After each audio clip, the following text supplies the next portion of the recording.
Okay, before we went to David, I think there were some hands going up. Gentleman in the middle in the purple shirt. Jeremy King from Structures One Structural Engineer. I think there's a twin track economy being created here. All the people around the table are from local government or successful businesses.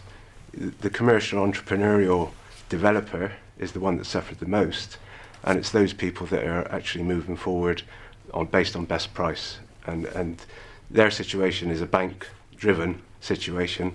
It's hugely unfortunate, but that is the reality of what's actually happening out there at the moment. So this panel is not necessarily representative of the whole industry, of course, absolutely. Any more? Any other points?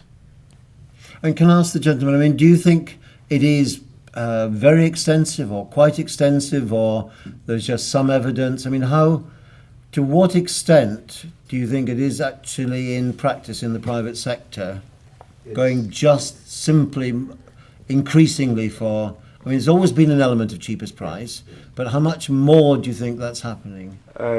In the private, my practice has luckily sort of 50-60% education-based work, which is all going down the right roads that we've described and talked about today. The other part of the business was private developer-led work, and virtually all of those projects now are being driven by best price, I would say. It was always a good proportion of them, but virtually all of them, and they have to, and they've got no choice at the moment.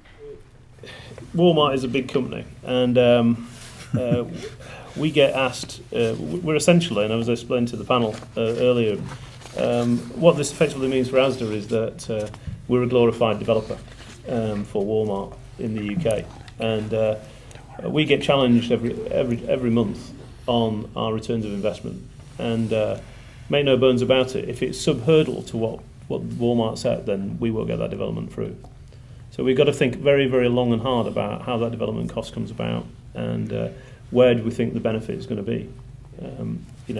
The overall margin structure of our business is about high volume, low cost, and therefore the challenges that we get back are, like the gentleman to my left has said, in terms of we come back and say, well, we have a partnering structure, etc. It sounds woolly and fluffy, and actually it's got to have some hard commercial sense to it.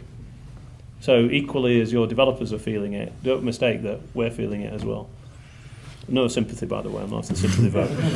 But can I ask Bob one question? When you have to parade your costs and show justification to Walmart, do you do that simply on the capital, or do you do that on the recurrent budget as well?